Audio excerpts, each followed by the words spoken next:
बिस्मिल्लाहिर्रहमानिर्रहीम। अस्सलाम वालेकुम स्टूडेंट्स, कैसे हैं आप सब। उम्मीद करती हूँ आप सब बहुत खैरियत से होंगे। अपने वालिदैन का बहुत एहतराम किया करें, उनका ख्याल रखा करें। आजकल के हालात बिल्कुल अच्छे नहीं हैं। जी क्लास लेक्चर्स पे चलते हैं ज़रा। आज हमारा लेक्चर हम न्यू एक्सरसाइज स्टार्ट करेंगे, न्यू चैप्टर स्टार्ट करेंगे। न्यू चैप्टर हमारे पास है अलजबरा का चैप्टर है, लेकिन सबसे पहले इसमें सबसे पॉलिनोमियल और बाकी कुछ चीज़ें हैं जो आपने याद रखनी है। मैं आपको पढ़ाती हूँ। सबसे पहले हमारे पास है कांस्टेंट। कांस्टेंट हमारे पास क्या है? The constant that has a fix numerical value is called the constant. वो वैल्यू जो कि फिक्स वैल्यू होती है, मतलब वो न्यूमेरिकल सिंबल जो हमारे पास फिक्स होता है, उसको हम क्या कहते हैं? कांस्टेंट कहते हैं। Variable, a variable is a symbolic variable is a symbol usually a letter that is used to represent the quantity। हमारे पास वेरिएबल जो है वो साइन होता है, वो सिंबल होता है जो हम रिप्रेजेंट करते हैं किसी भी क्वांटिटी को शो ऑफ करने के लिए। ठीक है, जैसे हमारे पास मोस्टली वेरिएबल जो यूज़ होते हैं एक्स वाई जी, कोई भी क्वांटिटी हो उसको हम लेट करते हैं x is equal to this. तो किसी की क्वांटिटी को शो करने के लिए जो हम लेटर्स यूज़ करते हैं उसको वेरिएबल्स कहते हैं। लेटरल हमारे पास क्या है?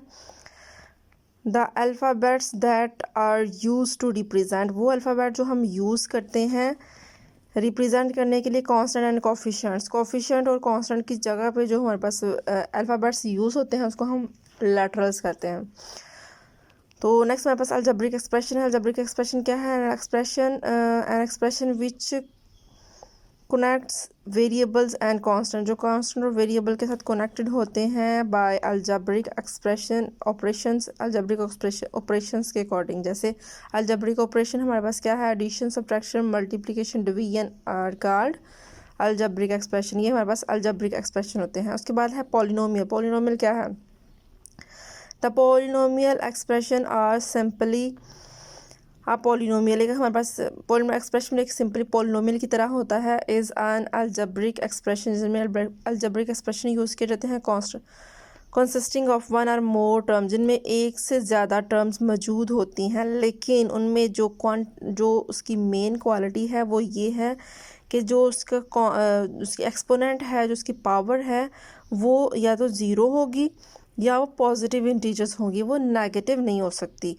पॉलिनोमियल की जो पावर्स हैं, टर्म्स जितनी मर्ज़ी हों कोई इशू नहीं है, लेकिन उसकी जो एक्सपोनेंट है उसकी पावर है वो हमेशा पॉजिटिव होनी चाहिए, नेगेटिव नहीं होनी चाहिए।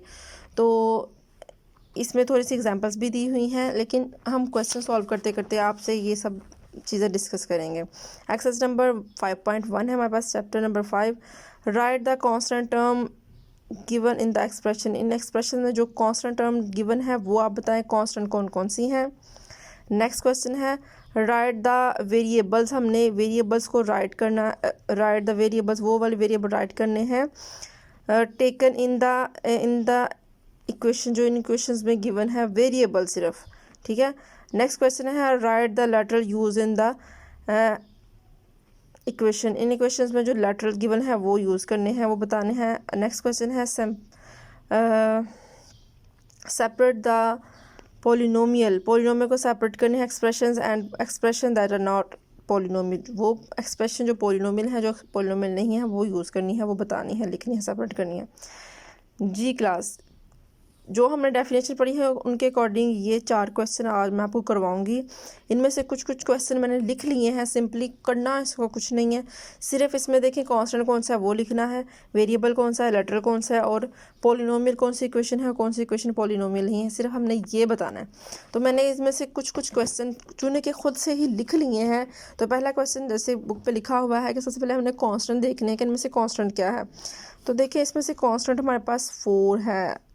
4 हमारे पास क्या है, इसमें से कांस्टेंट है। नेक्स्ट देखें हमारे पास उसी का पार्ट नंबर 2 मैंने लिया है 2x³ - 1। तो इसमें से हमारे पास कांस्टेंट क्या है? -1। जो हमारे पास अगर माइनस का साइन होगा तो उसको माइनस का भी लिखना है हमने, बस सिंपल ऐसे ऊपर क्वेश्चन लिख के नीचे बता देना उसका कांस्टेंट क्या है। क्वेश्चन नंबर 2 है हमारे पास। क्वेश्चन नंबर 2 में उन्होंने पूछा है वेरिएबल्स, इनमें से वेरिएबल बताएं कौन कौन से हैं। तो इसमें एक्स और वाई हमारे पास वेरिएबल हैं। हमने पीछे एक्सरसाइज में एक्सरसाइज स्टार्ट करने से पहले हमने सारी डेफिनेशन रीड कर ली है, इसलिए आपको पता होना चाहिए कि एक्सरसाइज जो हमने पढ़ा है वो क्या पढ़ा है हमने। वेरिएबल मैंने आपको बताया है अभी, एक्स वाई और जी मोस्टली हम वेरिएबल यूज़ करते हैं मैथमेटिक्स में। तो इसमें से एक्स वाई हमारे पास वेरिएबल हैं, कॉमा के फॉर्म में एक दफ़ा एक्स एक दफ़ा वाई लिख दिया। इसमें से देखें वेरिएबल क्या है, तो पावर है तो कोई मसला नहीं, लेकिन हमारे पास जो वेरिएबल है हम वो लिखेंगे, वाई हमारे पास इसमें वेरिएबल है। क्वेश्चन नंबर 3 की तरफ आ जाए। क्वेश्चन नंबर 3 में उन्होंने पूछा है कि लैटरल बताएं, इसमें से लैटरल कौन कौन से हैं। तो हमारे पास ये देखें वैल्यूज़ मैंने आपको बताया था, कांस्टेंट और कोफिशिएंट की जगह पे जो वैल्यूज़ जो अल्फ़ाबेट्स यूज़ हो रहे हैं वो हमारे पास लैटरल हैं। जिसके हमारे पास कांस्टेंट नहीं है तो ए है, बी है और सी है, और यहाँ 1 है। 1 है तो 1 तो नहीं लिखते ना, तो हमारे पास इसमें लैटरल क्या है, ए बी और सी। ठीक है, नेक्स्ट क्वेश्चन में देखें हमारे पास लैटरल क्या है, ए और डी। कांस्टेंट नहीं लिखना, ए और डी हमारे पास लैटरल ये है। नेक्स्ट क्वेश्चन पे आ जाते हैं। क्वेश्चन मैंने लिखा नहीं है, इसमें हमने सिंपली बताना है कि पॉलिनोमियल कौन से है और वो क्वेश्चन जो पॉलिनोमियल नहीं है। पॉलिनोमियल वो है जिनकी पार जो है, जिनकी डिग्री जो है वो पॉजिटिव है, नेगेटिव नहीं हो सकती। ज़ीरो हो सकते हैं लेकिन नेगेटिव नहीं।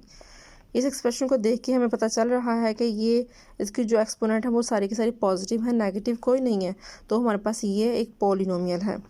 नेक्स्ट क्वेश्चन देखें, आल्सो पॉलिनोमियल, ये negative power not a polynomial, और ये नीचे आ गया है मतलब डिनोमिनेटर में है तो ये ऊपर जाएगा तो ये नेगेटिव पावर बन जाएगी, तो ये भी पॉलिनोमियल नहीं है। पॉलिनोमियल एंड पॉलिनोमियल, तो हम सिंपली नीचे आपने लिख देना है कौन कौन से एक्सप्रेशन, क्वेश्चन लिख के पॉलिनोमियल है कि नहीं है वो आपने बस is a polynomial not a polynomial. ठीक है, तो क्वेश्चन नंबर 4 तक आज हमारा काम हो चुका है। नेक्स्ट इंशाल्लाह हम होमवर्क मैंने आपको कोई नहीं दिया, बस आपने क्या करना है कि जो डेफिनेशंस मैंने आपको दी हैं ये आपने होमवर्क पे लिखनी है और याद भी करनी है।